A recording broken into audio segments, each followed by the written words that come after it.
Ադրբեջանական գրեթե բոլոր մեդիա հարթակներով տարբեր պետական քաղաքական գործիչներ առաջ են բերում նաև լրացուցիչ պահանջներ։ Համաձայն այդ պահանջների Հայաստանի կառավարությունը պետք է ապահովի արևմտյան ադրբեջանցիների վերադարձ եւ նրանց անարգել ելումուտ Հայաստան։ Այսպես կոչված Զանգեզուրի միջանցքի բացում, այնպես ինչպես դեռ 2021 թվականի նոյեմբերին Թուրքիայի նախագահի հետ ասուլիսի ժամանակ հայտարարել էր Ադրբեջանի նախագահը։ Համաձայն այդ հայտարարության Զանգեզուրի միջանցքը կապելու է ողջ թյուրքական աշխարհը։ Հայաստանը պետք է գնա սահմանադրական փոփոխությունների կրկին Ադրբեջանի պահանջով, պետք է հատուցում վճարի Ադրբեջանին, պետք է հանդես գա ԵԱԿ Մինսկի խմբի լուծարման նախաձեռնությամբ, պետք է տեղի ունենա Հայաստանի ապառազմականացում եւ գնված զենքերի հանձնում կամ վերադարձ։ Հայաստանում պետք է դադարեցվի Արցախյան առաջին պատերազմի հաղթանակի եւ պատերազմի մասնակիցների հերոսացումը։ Պետք է փակվեն այն բոլոր կառույցներն ու կազմակերպությունները, որոնք զբաղված են ազգային արժեքների տարածմամբ։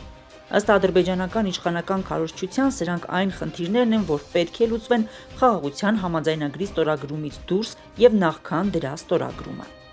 Այսինքն Հայաստանի իշխանությունը սեփական ժողովրդից գաղտնի է պահում այս կենսական կարևորություն ունեցող հարցերը։